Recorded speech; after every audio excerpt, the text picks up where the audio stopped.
Hey, this is Ricky Kalmon, and welcome to another episode of Amplify Your Mindset. Thank you for listening. Yes, my new book is available. It's called Leverage Your Mindset. It's available on Amazon, and you can download my mobile app for your iPhone or your Android device. My guest today is Jana Morrin.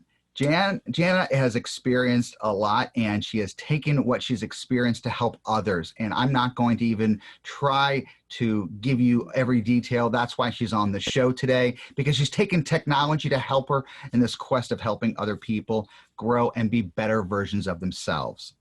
Jana, welcome to the program. Thank you, Ricky. I appreciate you having me.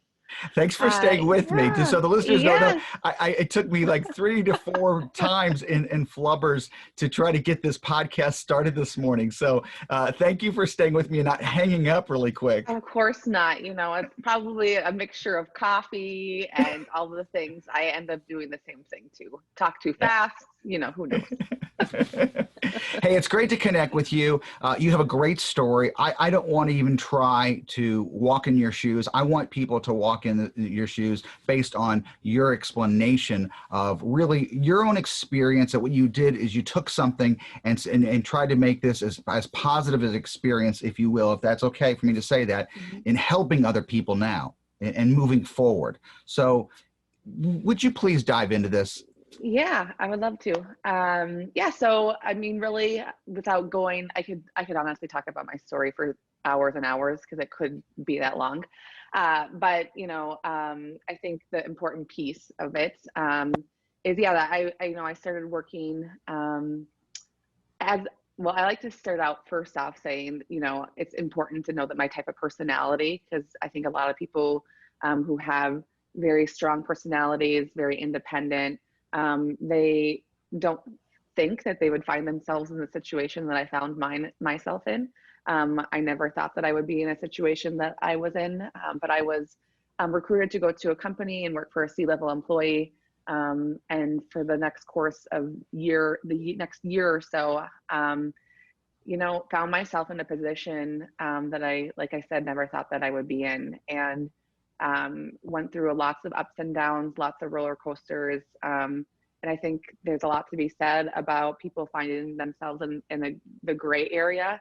And that aren't things that are happening that are black and white. There's lots of stuff in between there, which is really confusing and hard to understand being the person experiencing it. And also even to explain to others.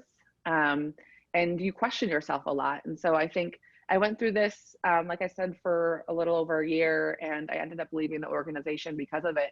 And a lot of reflection that I did afterwards, I would think about, as an employee, what I wish I would have had while I was experiencing that, but also what I wish the organization would have done differently, or what they would have had in order for me to come forward sooner than when I did, which was the day that I decided to leave.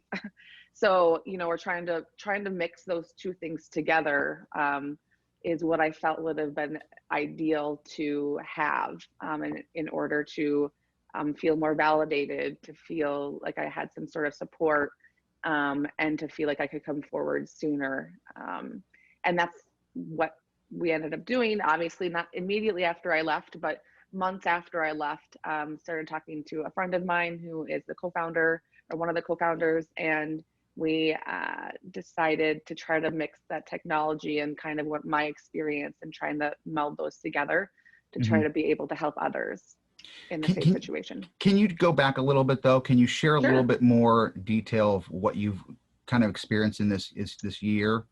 Yeah. So I would say the first part of the experience itself, I would call it a grooming phase. I felt like, really, my boss talked to me a lot about where I could grow as an employee. He knew that I was very passionate about my work and what I did. I had moved here for this role. I didn't know anybody in this town that I lived in. And so I was dedicated to my work. And I think hindsight, he took advantage of that, knowing that, and, just talked about loyalty a lot, and just kind of built up what our professional relationship was. Mm-hmm. to me, where I felt like it was someone who was actually being supportive and who actually cared about my development in my career. And then little things started happening that made me not feel that way. And that's kind of, it would just initially be certain things that he said. And then as time went on, there would be, you know, I just actually, I did like a little blog series about this, about specifics about this story. And I will say it was interesting to go back and really relive these moments. But a lot of what would happen, and what I call it now, is I felt like I was dealing with a jealous ex-boyfriend. That's what it felt like. It was like having to navigate me going to work every single day and not know what his mood was going to be and how I was and how I acted. It directly impacted him in some capacity. So I had to change my personality or change Mm-hmm. who I was when I went to work, so that I didn't let off any negativity, or I didn't have to, have to navigate that. And so there was just lots of things that would happen. And if that did happen, if he felt I wasn't being myself or who I was, something would trigger him, and he would either email me and let me know my performance was bad, or what she knew would be a trigger for me, or there'd be it was a long list of things that would potentially he could have said to me. So it was a roller coaster, like I said, emotionally trying to figure out what it meant, what I should do, how I should act, so that I could still do my work. And that was the hardest thing. It's like, Mm-hmm. I wanted to go to work and do my work, and I Well, was that's exactly having to right. And having said, I had to navigate somebody else's personality, which I shouldn't have to do. So can I ask, was there harassment involved? Yeah, if I could, then this is actually a really good question, because I think even now I have a really hard time classifying what it was, even though you could tell somebody else and they'd be like, yeah, that's harassment.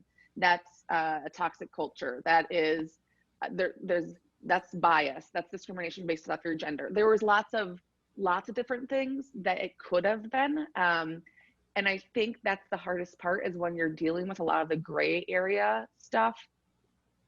It's hard when you're in You're it, not and even sure. when you're out You of it, probably, you don't know what it is. right. You don't And know. again, You I'm just not know it's, walking in your shoes here, yeah, and I know I use yeah, that analogy, but yeah, I can't imagine, unless you are the person, because you're trying to decipher, well, is this normal?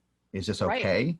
Again, Mm-hmm. in any situation, No, I'm you're trying to put absolutely myself in right. that situation, even Yep, when I'm with other people, what's appropriate, what's not appropriate, what's out of the absolutely. scope of a culture, Mm-hmm. or even a Mm-hmm. communication between two people. Mm-hmm. You Mm-hmm. know, And no, I please go think, ahead. to add to that, I think you're exactly right. And the hard part, and I think one of the reasons why it is so hard to even explain sometimes, is that it's not just one incident, right? It's it's one incident that you might have felt weird about, and you're just like, oh, that didn't seem right.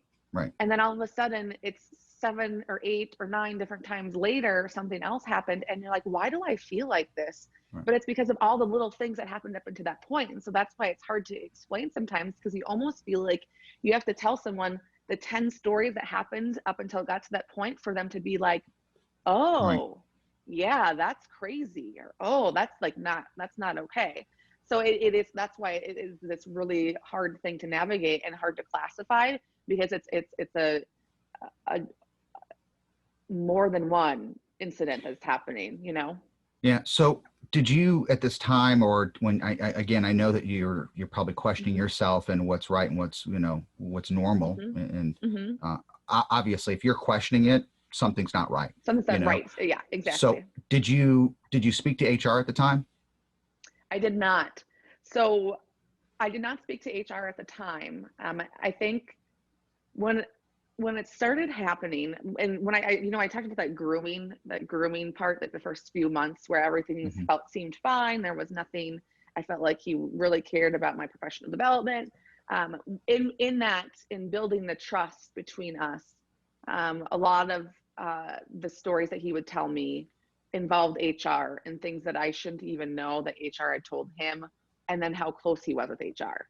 So for me, it's another manipulation, you know, on his part. Whether that's true or not, I don't know. Right. Now, hindsight.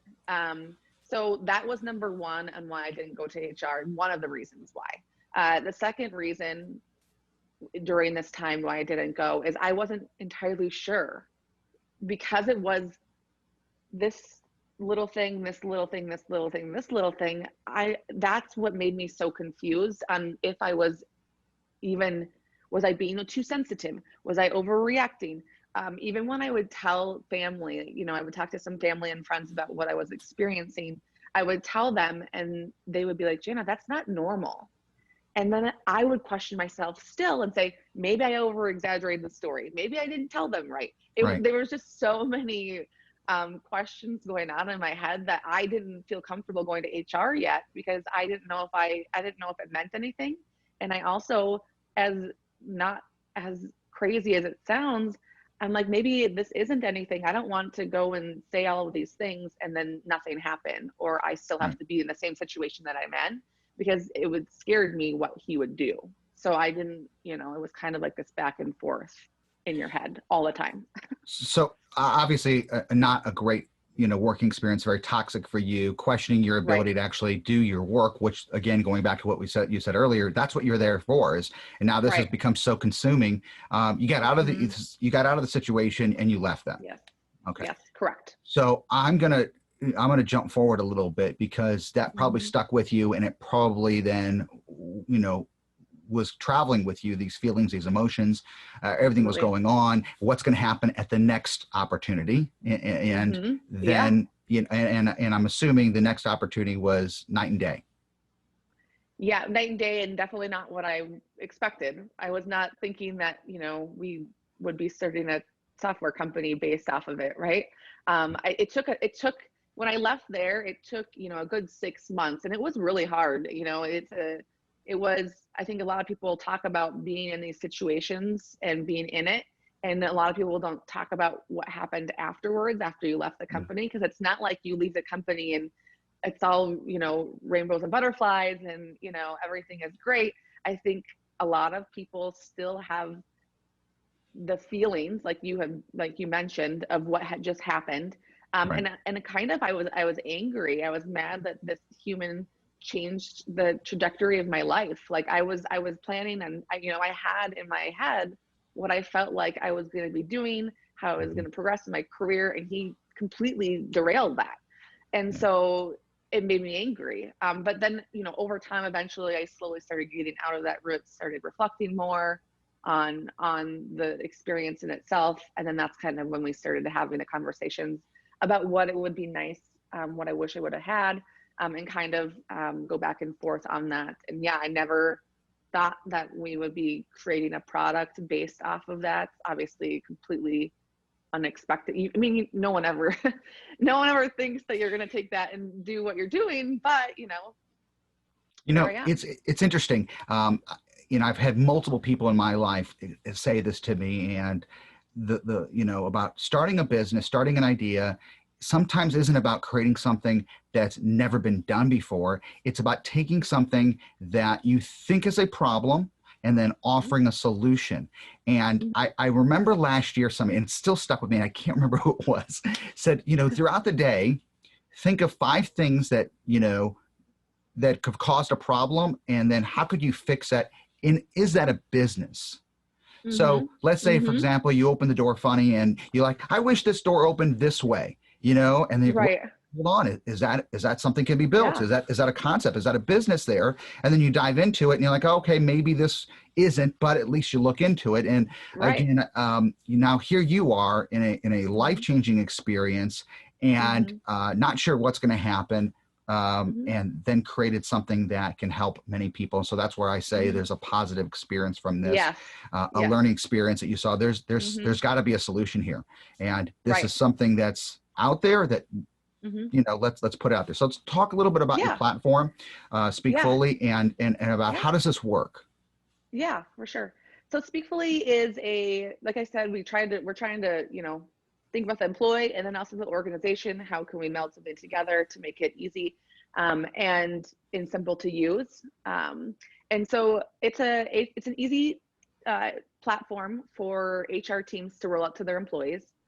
And it allows the employees to be able to simply just track any potentially negative behaviors or experiences that they're having in the workplace, while at the same time give HR teams some real live data and analytics, some very unique data and analytics that they wouldn't otherwise get, so that they can try to be more proactive to those types of and managing those types of things that are happening.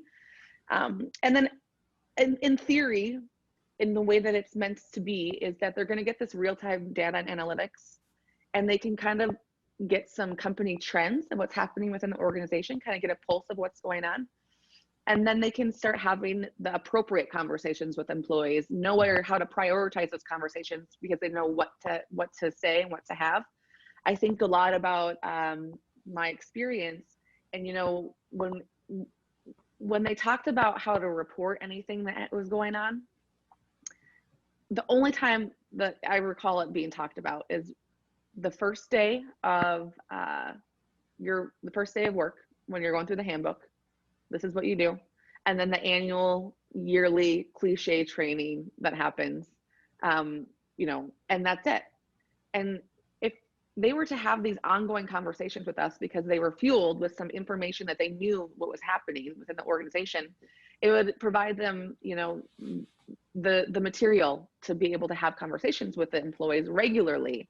Right. And if I feel like if we were having those conversations regularly, it would have made me feel more comfortable to come forward sooner than when I did, because I knew that they cared and that they were looking into some of the things that were happening and trying to have as a whole these conversations with us as employees. Right. So I think that's super important. And that's kind of why we have the real-time data and analytics, to try to get some more idea of what's happening. We offer pulse surveys within the platform so that the orgs can also dive even deeper into those analytics with their employees and ask them more questions. And then we also offer, the way that the employees can come and report all of the issues through the platform as well. We offer some resources and support for the employees, maybe that they are still trying to navigate what it is that they're experiencing. They can go into the platform. We have some support resources there that they can try to, sift through if they're trying to, like I said, when I felt like I was in that, I felt alone. I didn't know what it was. Maybe it's something, maybe it's not. And so kind of give them a space to be able to go do that too. So we're trying to mold those together. So let me ask you a question, a couple things that came to mind as Sure. you were speaking. One is that you're offering a solution before there's a problem. And I love that. That's a concept that I'm a big fan of. Let's put information out there. And, it's also able to, of course, put things in a database that is trackable and holds people accountable. And yet, let me ask you this without diving too much into how it works. Obviously, and I'm assuming this because I haven't seen the platform, but when somebody enters information about an experience or a feeling or a situation, is that information come through, is it blind, so their name is not attached? Yeah, good question. So the platform itself, the employees go in, it's their platform, it's theirs until they choose for it not to be. So if they're ready to submit, then they can go and submit to HR. However, the real-time data and analytics that HR is getting, every time an employee goes in and starts writing about an experience that they went through, there's a series of questions that get asked with each time that they write an experience. Those questions that get asked, that's where you can go to the employee or the HR dashboard, and the analytics are on that dashboard from those questions. Now, it's not, you can't see the content that they're writing, you can't see the who, but you see as a whole from the company, the different topics that they're writing about, because that's the questions that they're answering. For example, it's like, are you writing about compensation, benefits, company culture? And then they can break it down a little bit about what it is that they're writing about, the type. And then that's where the real-time data and analytics come into play, so that they can be proactive and try to get in front of it before it actually even gets to them, before they actually even decide to submit. What if an employee feels extremely uncomfortable about revealing their identity. And this is a tough situation. And again, every situation is different, but what if you have somebody that is documenting information? It is not only just it goes beyond a concern. This is it's a severe situation, but they don't want to identify themselves. What helps protect that employee? So what helps protect that employee when it comes to Speakfully in particular? Yeah, and also with the company itself, can that person completely always stay anonymous, and at the same time, can HR reach out to that person anonymously and have a conversation to help facilitate maybe more information without revealing that identity? Does that make sense? Yeah, 100% makes sense. Yes. Currently, right now, we do not offer that feature. It is a very good question, and it is something that we're implementing in a different space within our platform. Sure. Okay. We offer a feedback option as well. So outside of like them writing about their experiences, maybe they just have some general feedback that they want to anonymously send. That's good. We're going to have the ability to talk back and forth between that. Right. We were trying to keep some of the things sacred because as an employee, if I'm not reaching out for whatever reason, I don't feel safe, right? So we are trying to be able to give HR teams at least some high level analytics to have, again, these conversations with employees to try to build that trust so that they will come forward sooner versus when, it's too late. And so it's all about, again, we're trying to kind of create this movement and create operational change within organizations so that they have this conversation with employees regularly so that they can come forward sooner. Now, is this also on, this is a platform, obviously, it's software program, it's a cloud-based program, I assume. Is it also available as an app? The app is coming out. I'm not going to say because we're currently testing it right coming now. out soon. Okay, but it's coming out very soon. Yes. Okay. Yes. Well, if people are engaged, they're going to go to your website and they're going to find out more, and you're going to be offering it. But that's awesome that you're moving into the technology realm of constantly adapting and changing and improving. This is really a fascinating conversation. And again, I think that we are in an age now that people are questioning. And in some situations, that you're helping an individual because somebody can be new, or they could also have a huge support base within a company.